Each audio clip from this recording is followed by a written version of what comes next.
அண்டார்டிகால சுமார் 4 கிலோமீட்டர் தடிமன் கொண்ட பனிப்பாறைக்கு அடியில பல கோடி வருஷங்களா வெளி உலகத்தோட எந்த தொடர்பும் இல்லாம அமைதியா இருக்கிற ஒரு மர்மமான ஏரியை பத்தி தான் பார்க்க போறோம். நல்லா கவனிங்க. 4 கிலோமீட்டர் ஆழம், அதுவும் கடும் குளிர் நிறைந்த பகுதி. அந்த இடத்துல கூட இந்த ஏரி இன்னும் திரவ நிலையிலேயே இருக்குது. இது நம்ம ஊர்ல இருக்கிற சின்ன ஏரி மாதிரி இல்ல.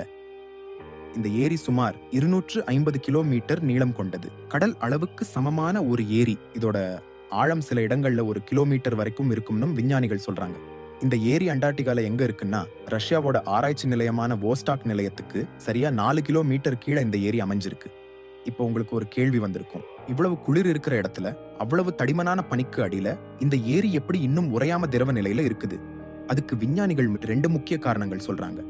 முதலாவது காரணம், பூமியோட அடிப்பகுதியிலிருந்து வெளியே வர்ற புவி வெப்ப ஆற்றல் மூலமா ஏற்படக்கூடிய அந்த வெப்பம் இந்த ஏரிய வெதுவெதுப்பா வச்சுக்குது. ரெண்டாவது காரணம் தான் ரொம்பவே ஆச்சரியமானது. இந்த எரிக்கு மேல இருக்கிற 4 கிலோமீட்டர் நீளத்திற்கு இருக்கிற பனிப்பாறை நாம கற்பனை கூட பண்ண முடியாத அளவுக்கு பயங்கரமான அழுத்தத்தை இந்த எரிக்கு கொடுக்குது.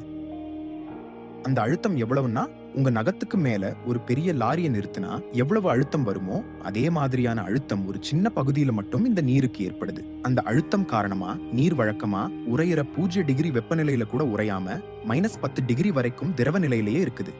இந்த 2 காரணங்களால தான் இந்த ஏரி சுமார் 20 கோடி வருஷங்களா இந்த அளவு குளிரையும் தாண்டி உறையாம இருக்குது.